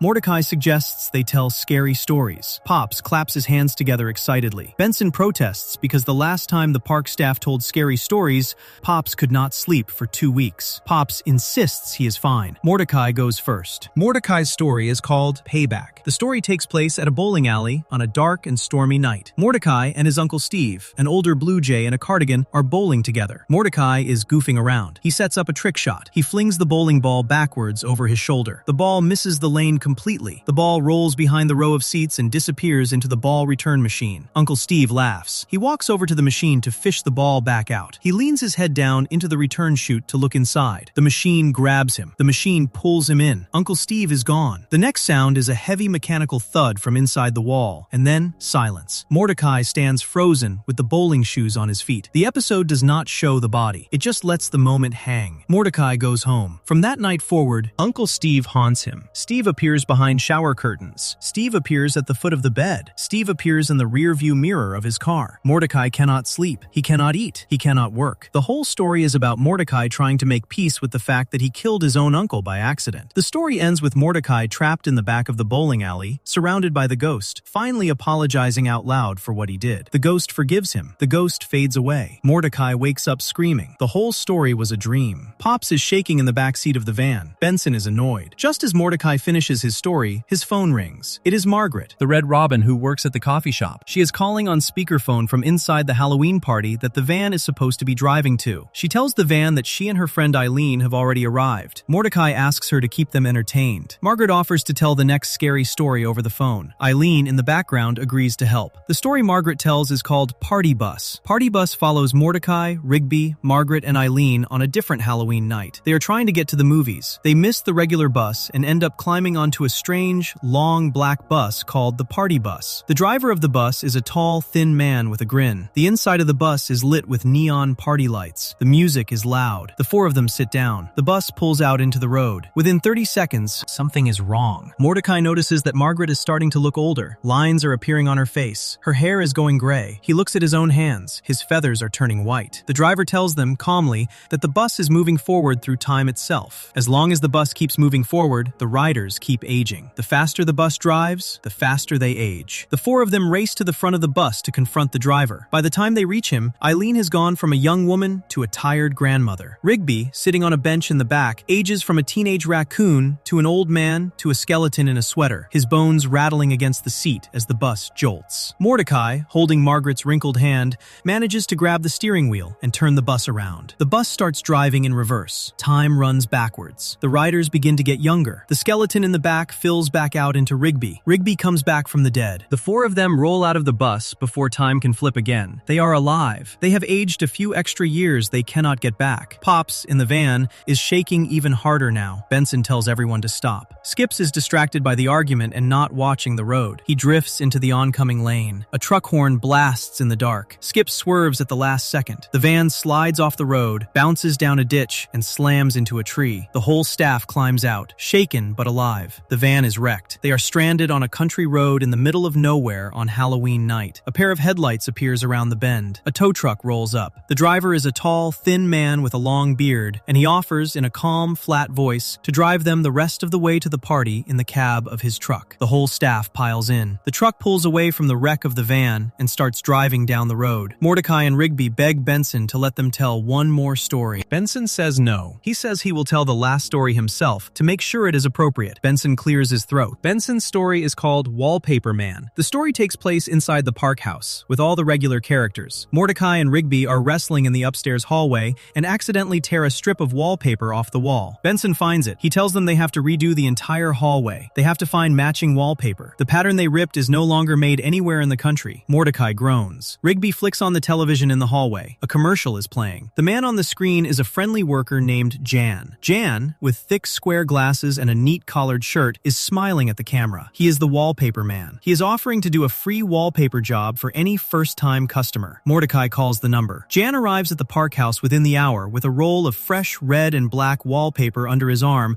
and a small toolbox in his hand. He shakes hands with everyone. He gets to work. Within minutes, the park staff start to disappear. Skips goes upstairs to check on the job and never comes back. Pops goes to find Skips and never comes back. Muscle Man goes to find Pops and never comes back. Each disappearance is shown briefly. Each one ends with Jan smiling at the camera. Mordecai and Rigby finally get suspicious. They run upstairs. The hallway has been completely wallpapered over. The walls are taller than they should be. The ceiling is lower. The whole upper floor of the house has become a long, shifting maze of red and black paper, twisting in directions that should not be possible. Rigby starts to panic. He claws at the wallpaper. He rips a hole in it. The hole opens onto a hidden room that should not exist. Inside the room, the rest of the park staff are tied to the ceiling, wrapped tight in wallpaper cocoons like flies in a spider web. A delivery man is is also up there, wrapped beside them. Jan walks into the room. Jan smiles. Jan transforms. He sprouts 6 long black legs. His eyes split into 8. His back arches up. He has been a giant tarantula the entire time, using human-looking wallpaper as his version of spider silk to trap his prey for later. Mordecai and Rigby try to free the others. They throw rocks. They tear the cocoons open. The cocoons drop to the floor one by one. Skips lands hard and breaks both his ankles. Pops lands and breaks his hip. The delivery man is freed too, and reveals that the box he had been delivering when Jan caught him was a box of real working hand grenades that Muscle Man had ordered earlier from a different commercial. Jan lunges at Muscle Man. Jan eats Muscle Man whole on screen. The other park members run. Mordecai and Rigby grab the box of grenades. They face off against the giant spider. They yell their cool one-liners at the same time and step on each other's lines. They throw the grenade box into Jan's mouth. Jan swallows it. Jan explodes. The whole house explodes with him. Mordecai and Rigby are caught in the blast. They die in the explosion. The story ends. Benson grins. He tells Mordecai and Rigby that the story shows how dumb they really are. Mordecai and Rigby start arguing with him in the cab of the tow truck. The argument turns into a shoving match. The shoving match knocks into the driver's seat. The driver loses control of the wheel. The tow truck swerves. The truck hits a tree. The whole crew goes flying. The next shot is the rest of them standing outside the tree, dazed. A few seconds later, they look down at their bodies. They are see-through. They are floating. They have all died in the second crash. They are now ghosts. The episode plays this for a small laugh. The crew floats on toward the party as glowing spirits. The credits roll. The version that aired on Cartoon Network ended there. The original cut, the one the writers first delivered, kept the camera rolling for one more scene. In the original cut, the tow truck driver is the one who survives the crash. He pulls over at the next intersection, where police and ambulances are tending to a different crash, and the bodies on the pavement are the bodies of the park staff from the very first crash earlier in the episode. The reveal of the original ending is that the entire van crash an hour earlier had killed everyone, and every story they told inside the tow truck was happening to them in the afterlife. The tow truck driver turns to face the camera. His face peels back to reveal a skeleton with glowing red eyes. The road in front of the truck splits open into a fiery hole. The truck drives forward into the hole. The screen zooms out through the cutouts of a jack-o'-lantern's eyes, leaving the audience with the implication that the entire group has been driven straight into hell. The writers were proud of the cut. Cartoon Network said no. The version that aired stops at the ghost gag and leaves the rest unsaid. The original cut still exists in the production notes, and many fans, when they go back to re-watch the version that aired, can feel the missing scene sitting in the silence at the end. Before we move on, if you're enjoying this analysis, please consider subscribing. It helps the channel tremendously. The next episode on this list takes the same idea of an entire park staff being wiped out, and instead of leaving it as a Halloween story that does not count, it makes the whole thing real. The park is destroyed. Every villain the show has ever defeated comes back from a portal in the ground. The whole staff is buried alive in cement, and the only 2 people left to undo any of it are riding a small green time machine into a future where their friends do not even remember their own names. Section 8, Exit 9B, Season 4, Episodes 1 and 2. The 4th season of Regular Show kicked off on September 24th, 2012, with a double-length premiere called Exit 9B. The episode is around 22 minutes long. It is the most ambitious story the show had attempted up to that point in its run. The whole thing is built like a small action movie. The writers used the bigger runtime to do something they had been hinting at for 3 full seasons. Across the first 3 years of the show,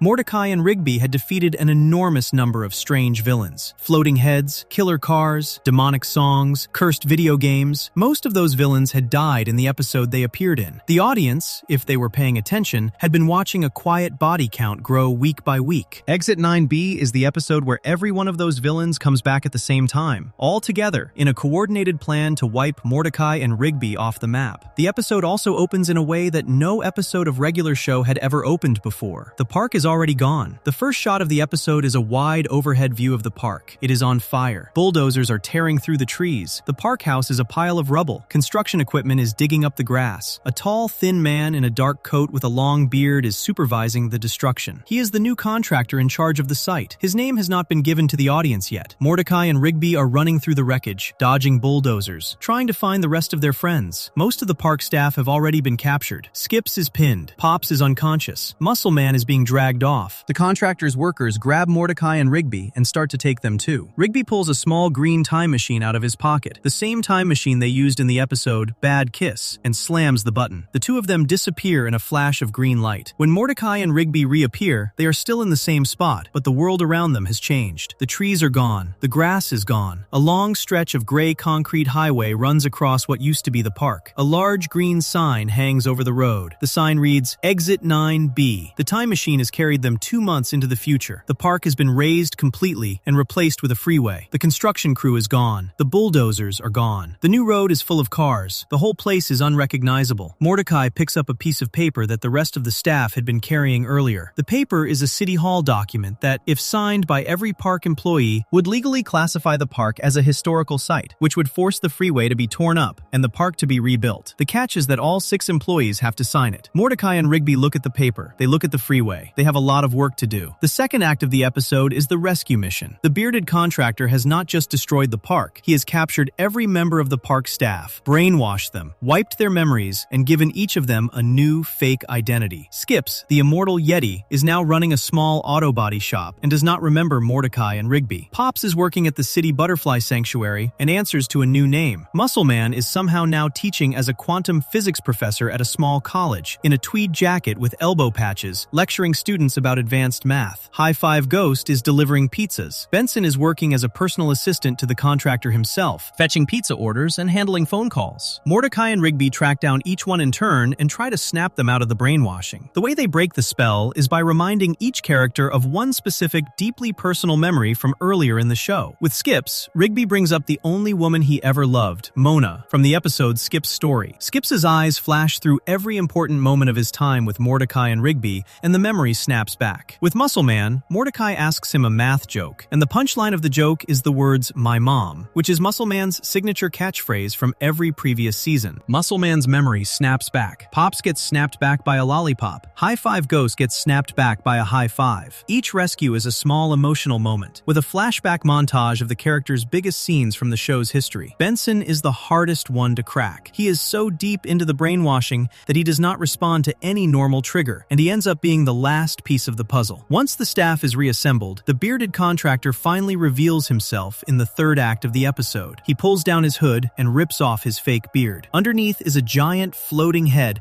with a stringy beard of his own. His name is Garrett Bobby Ferguson Jr. He is the son of the original Garrett Bobby Ferguson, the floating head video game champion that Mordecai and Rigby had defeated and accidentally exploded in the Season 2 episode High Score. The son has spent the years since his father's death planning his revenge. He has not just come back for Mordecai and Rigby, he has come back for everything they care about. Building the freeway over the park was step 1 of his plan. Step 2 is to drag Mordecai and Rigby into a portal at the center of the earth, where every villain they have ever defeated is waiting. He activates the portal in the middle of the freeway. A bright orange tear opens up in the asphalt. Out of the portal, one by one, climb the dead. The audience watches a parade of every monster the show had ever killed off. The Stagman from Prank Callers comes out. The Master Prank Caller comes out. The summertime song from This Is My Jam comes out. The Hot Dog Gang from Skips Strikes comes out. The British Taxi from Hello Governor rolls out. The Night Owl from the episode of the same name climbs out. Skull Punch, the heavy metal ghost band from the very first Halloween special, climbs out. Even the original Garrett Bobby Ferguson floats out of the portal, reuniting with his son in midair. By the time the parade ends, Mordecai and Rigby are surrounded by an army of every enemy they have ever defeated, along with a horde of zombies summoned in from the side. Skips, ever the practical one, whistles a long, sharp note into the sky. The whistle is a call for help. The good guys arrive. Death himself rolls in on his motorcycle. Gary, the warlock with magic powers, blasts in. Tecmo, a half-machine warrior, drives in inside a wrecking ball. The Guardians of Eternal Youth fly down from above and use their lasers to free the park staff from the cement they have been buried in. The baby ducks, fused into a giant duck warrior, march in. The god of basketball steps onto the field. The two armies face off across the Exit 9B freeway. Mordecai gives a short speech to the staff about how the park is worth fighting for. The fight begins. The battle that follows is genuinely epic by the standards of any animated show. The freeway tears itself apart. Skull Punch's instruments turn into weapons. Death's scythe glows. Tecmo's wrecking ball smashes through zombies. Garrett Bobby Ferguson Jr. lifts whole sections of asphalt into the air with his mind. Mordecai and Rigby fight their way through the chaos to the contractor's trailer, where Benson is still sitting, brainwashed, behind a desk. The whole climax of the episode is the gang trying to get the last signature on the document. They drag Benson out of the trailer. They show him every moment of his time at the park, from yelling at Mordecai and Rigby on their first day, to the punch in the hospital hallway from Excellent, to 1,000 quieter moments in between. Benson's memory cracks open. He remembers everything. He grabs the pen. He signs the document. The signed paper triggers a City Hall law. The park is officially classified as a historical site. The freeway is now illegal. The Exit 9B project is ended in a single moment. A bright wave of light washes over the area. The freeway disintegrates. The asphalt rolls away. The trees come back. The grass grows back. The park house rebuilds itself from the rubble. The villains start to fade, one by one, as the magic that brought them back collapses with the project. Garrett Bobby Ferguson Jr. screams as he is sucked back into the portal. The original Garrett Bobby Ferguson floats down to the freeway and explodes one more time. The portal seals itself shut. The freeway is gone. The park is back. The final shot of the episode is the park staff standing together in the rebuilt park, dirty and bruised, but alive. Thomas, the goat intern,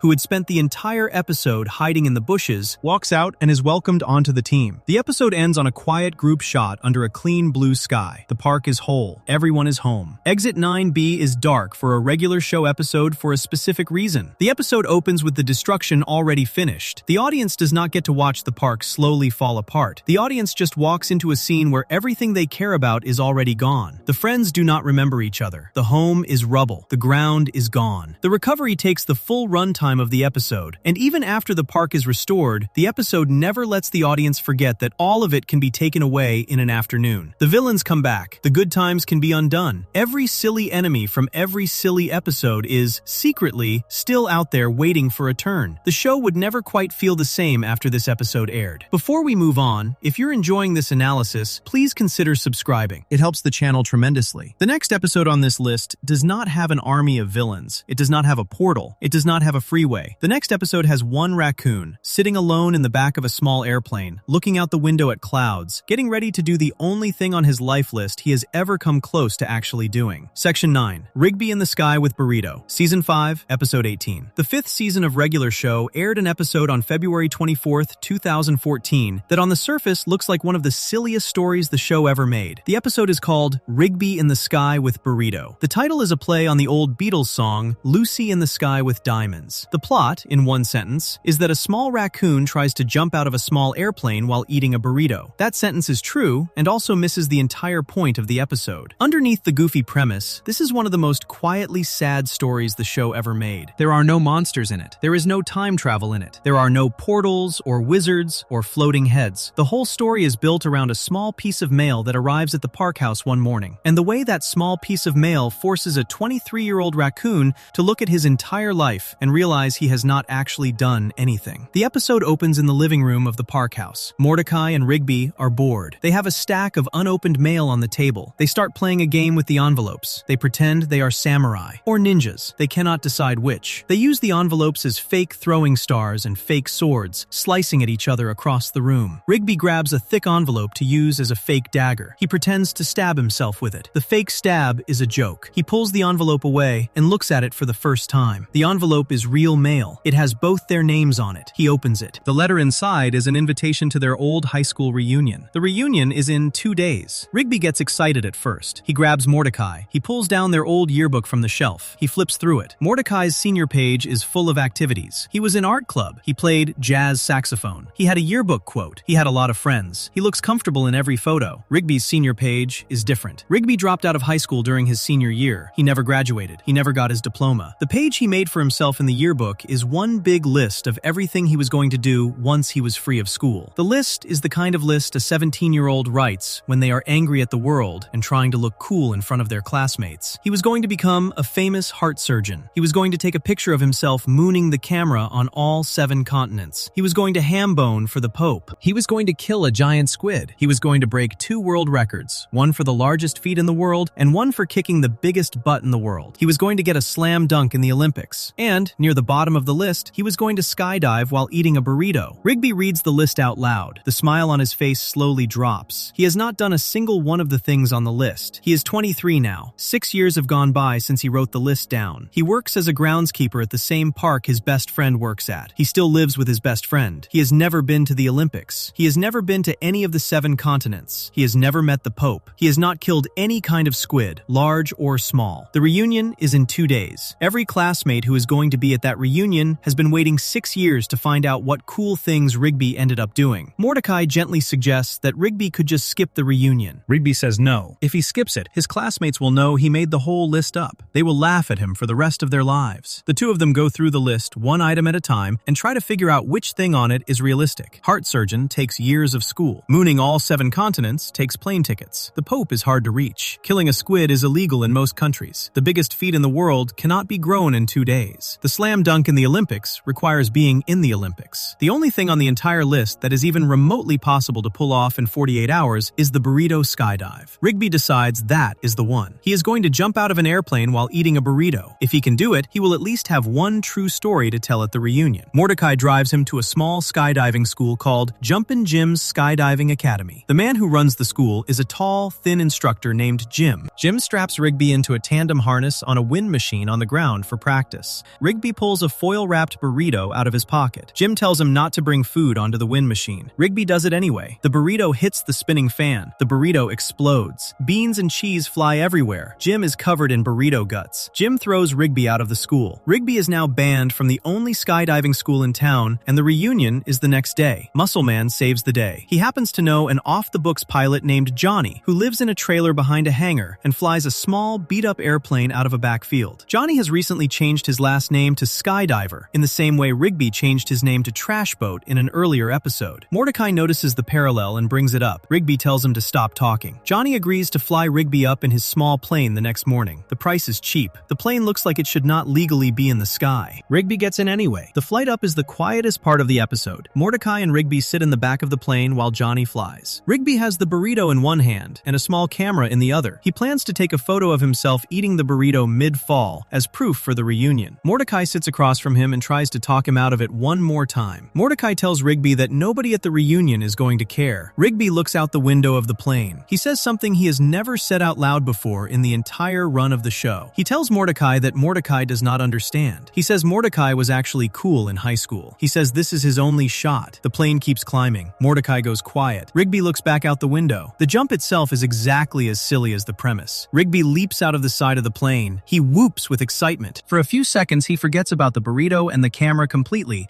and just enjoys the feeling of falling through clouds. Then he remembers what he came up there for. He pulls out the burrito. He takes a bite. He pulls out the camera. He takes a photo of himself. He gives the camera a thumbs up. He pulls the cord on his main parachute. The chute opens. Empty beer cans pour out of it instead of fabric. The cans had been hidden in the chute pack by Johnny, who had been using the chute as a trash can for months. The chute is jammed and useless. Rigby cuts it loose. He pulls his backup chute. The backup opens, but it has a long tear down the middle. He is still falling fast. Rigby looks at the burrito in his hand. He looks at the chute above his head. He has a choice to make. He pulls the flour tortilla off the end of the burrito and slaps it over the tear in the parachute. The tortilla covers the hole. The parachute slows down enough to keep him from dying. He slams down through a glass ceiling at the bottom of his fall, instead of hitting the ground at full speed. Rigby comes to on a tile floor. Mordecai and Muscle Man are kneeling over him. Mordecai tells him that he made it to the reunion just in time. Rigby looks around the room. The room is full of old people. They are all elderly. They are all wearing nice clothes. They all have lollipop-shaped heads. Pops walks over with a glass of punch in his hand and explains the misunderstanding. The reunion invitation that arrived at the park house was not for Rigby. The reunion was for Pops. The mail had been delivered to the wrong address. Rigby skydived through a roof for nothing. He never needed to do any of it. Rigby sits up on the floor. He looks around at the elderly partygoers. He shakes his head. He says one line out loud. He says he did not even need to skydive. Then he looks at the camera with a small grin and tells Mordecai that, since the reunion was not really his, he still has time to try for that slam dunk in the Olympics. Rigby in the Sky with Burrito is dark for a different reason than every other episode on this list. There are no deaths. There are no monsters. The story has a happy ending. What makes the episode hurt is the question it asks the audience without ever saying it out loud. Every person who watches the episode is invited to look at their own old yearbook list, the things they swore they would do, the things they told their classmates they were going to be, and the gap between that list and where they actually ended up. The episode does not lecture about it. The episode does not give Rigby a big speech. The episode just lets him sit in a small plane and admit for one quiet second that his best friend was the cool one. That admission, from a character who has spent every previous episode of the show insisting he is the cool one, is the saddest thing Rigby ever says. Before we move on, if you're enjoying this analysis, please consider subscribing. It helps the channel tremendously. The next episode on this list is the longest, biggest, and most emotional thing the writers ever made. It is the end of the story. The park staff leave Earth. The whole universe is on the line. Pops, the kindest character on the show, has to fight his own evil twin brother to save everyone he has ever loved. Section 10. A regular epic final battle. Season 8, episodes 25, 26, and 1927. The final episode of Regular Show aired on Cartoon Network on January 16, 2017. The episode is called A Regular Epic Final Battle. It is the series finale. The episode is split into 3 parts and runs about 33 minutes total when watched in one go. The whole series ends here. Every character, every storyline, every running joke, every piece of weirdness the show had been building for over 6 years arrives at this one episode and pays off. The final season of the show, Season 8, had taken a strange turn earlier in the year. The whole park, with the park house and all the trees and grass intact, had been launched into outer space to escape a robot army. Mordecai, Rigby, Benson, Skips, Muscleman, High Five Ghost, Pops, Eileen, and a few others had been living and working in the floating park for the entire season, traveling between strange planets and meeting strange aliens. The plot of the final season had built quietly toward one specific reveal. Pops, the gentle giant lollipop man who has spent the whole show being the kindest character on screen, has a twin brother. The twin brother is named Anti-Pops. The two brothers are fated to fight each other forever, and every time they fight, the universe ends and starts over. The final battle takes place on a strange planet called Lollyland. Lollyland is the home planet of Pops' people. The whole place is bright pink and yellow. The buildings are made of candy. The people are all small versions of Pops, with round white heads and small bowler hats. Pops is the prince of this planet. He has been hiding on Earth for most of his life, working at a small park as a groundskeeper, because his real life as a magical alien prince had a curse on it. The curse was Anti-Pops. As long as the two brothers existed in the same universe, they would eventually meet, fight, and destroy everything. The fight had already happened many times before, across many lifetimes, and each time the universe had to reset itself afterwards. The whole point of the final episode is the brothers breaking the cycle for good. The episode opens in the middle of the battle. Pops and Anti-Pops are floating high above Lollyland in their full magical forms, larger than mountains, throwing planet-sized punches at each other. Each punch shakes the entire planet below. The park staff are on the ground in their old beat-up van, watching the fight in horror. The first part of the episode is a long, brutal fight scene. The two brothers go at each other with everything they have. Anti-Pops is bigger, he is angrier. He has spent his whole life waiting to finish what they started. Pops is gentler, slower, less willing to hurt his brother. The fight slowly turns against him. A villain from earlier in the season shows up in the middle of the fight. His name is Streaming. He is the leader of a robot army called the Streambots. Streaming had been chasing the park crew across the whole season, trying to wipe them out. He sees the fight in the sky and decides to team up with Anti-Pops. The Streambots merge into Streaming's body and power him up. Now Anti-Pops has backup. The park staff are not alone either. Their old friends arrive to help. Death rolls in on his motorcycle. Gary the Warlock teleports in. The Guardians of Eternal Youth descend from above. The baby ducks, fused into one giant battle duck, march in. Carter and Briggs, the two old friends from the road movie episodes, drive up in their truck. Toothpick Sally, the recap robot, and a clone of Chance Sure-Shot all show up. The Guardian of Lollyland, who is supposed to remain neutral, breaks his own rule and joins the fight. The two armies crash into each other on the surface of the planet. The fight on the ground is huge. The fight in the sky is bigger. Anti-Pops, in his giant form,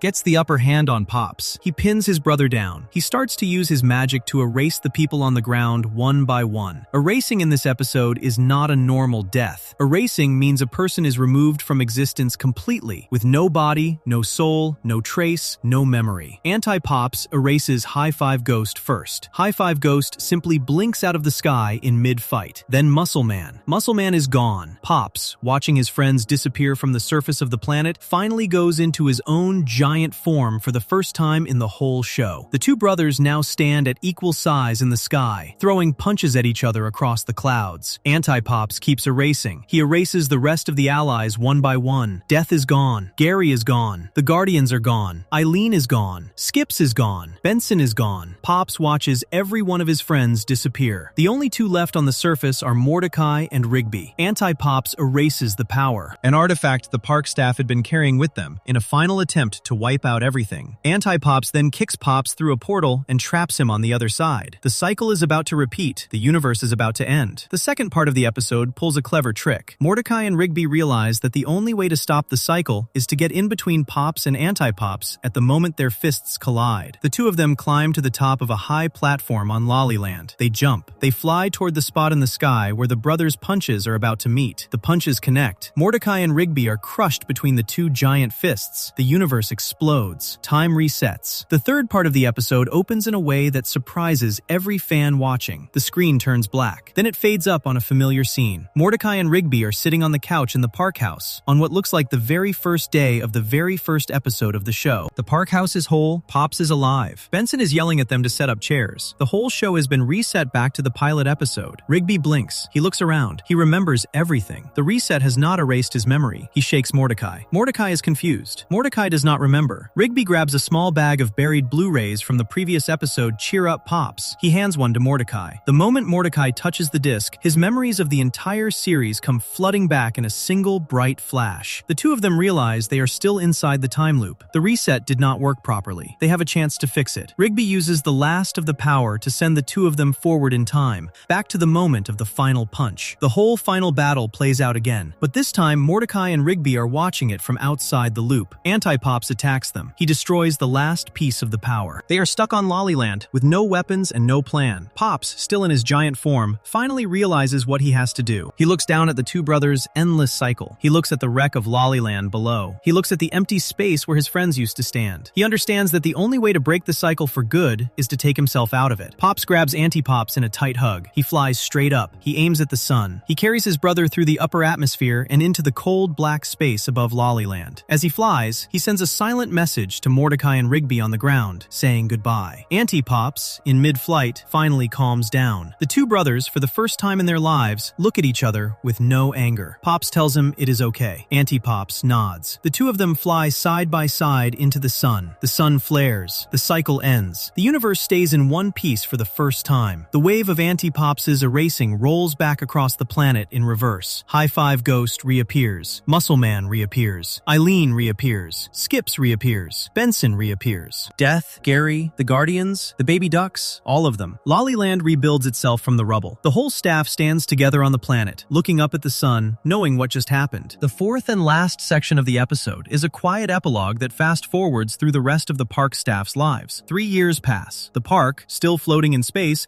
finally flies back to Earth. The staff lands. They are welcomed home as heroes. They build a tall stone statue of Pops in the middle of the park so that everyone who walks past will know what he did. The staff stands at the base of the statue and pays their respects. The episode then jumps forward in time again. Mordecai grows up. He becomes a successful artist. He marries a female bat named Steph. He has 3 children with her. His kids are part bird and part bat, with little wings and feathers. Rigby and Eileen get married. They have 2 daughters. Muscle Man marries Starla, and they raise a trailer full of kids who all act exactly like him, all yanking off their shirts and yelling about their moms. High Five Ghost dates a ghost named Celia, and the two of them tour Europe as party DJs. They have a son. Benson, after Mr. Maillard's death, takes over as the new owner of the park. He marries his old girlfriend Pam. They run the park together. They adopt 5 cats, and Benson's old pet pig, Applesauce. Skips keeps working at the park. The only thing about him that changes is that he switches from his old long jeans to jean shorts. The final scene of the show takes place at the park's 25th anniversary reunion. Mordecai and Rigby are now 57 years old. They walk into the park together, both of them gray, both of them slower. Their kids are running around. Their friends are all there. They look at the statue of Pops, then at the new statue of Mr. Maillard that has been built next to it. They snap a group photo with all their families standing together at the base of the 2 statues. After the photo, Mordecai and Rigby slip away from the party. They walk over to the old shed at the back of the park. They open the door. The old arcade games from the very first season are still inside, dusty and quiet. The two of them walk up to a stick hockey machine. They put their hands on the handles. They play 1 round of stick hockey, slamming the puck back and forth. They laugh in the same way they laughed in the very first episode. They high-five. The screen cuts to static. The static slowly clears. The shot is now of an old-fashioned television set, sitting in a soft, glowing room full of butterflies. The room looks like a peaceful cloud. A VHS tape is sitting in the slot of the television. The label on the tape reads, "Regular Show." The tape ejects with a small click. A hand reaches out and picks it up. The camera pans up. The hand belongs to Pops, alive and well, watching from somewhere that looks like heaven. He looks at the tape with a soft smile. He says one final line. He says, "Jolly good show." The screen fades to black. The credits roll. The series is over. A regular epic final battle is dark in a way that is different from every other episode on this list. There is no horror in it. There is no nightmare in it. There are no killer cabs or curse boxes or wizards. The whole 33 minutes are about loss. Pops dies. The kindest character on the show, the gentle, innocent man with the lollipop head, gives up his own life to save the universe and to free his brother from the cycle that had trapped them both. The audience watches him fly into the sun. The audience watches the whole staff stand at the base of his statue afterward. The audience watches the children of those staff members grow up in a world Pops will never see. The episode aired on a Monday night in January 2017 and made a generation of teenagers and young adults sit on their couches and cry into their hands. For a show that started in 2010 with a raccoon and a blue jay playing rock, paper, scissors over a couch, ending the whole story with the death of the kindest character and a slow, quiet farewell to every family the show ever built, was the boldest move the writers ever made. That single line at the end, "Jolly good show," is the last thing anyone in the entire series ever says. If you enjoyed this video essay, make sure to subscribe. Thanks for watching, and I'll see you in the next one.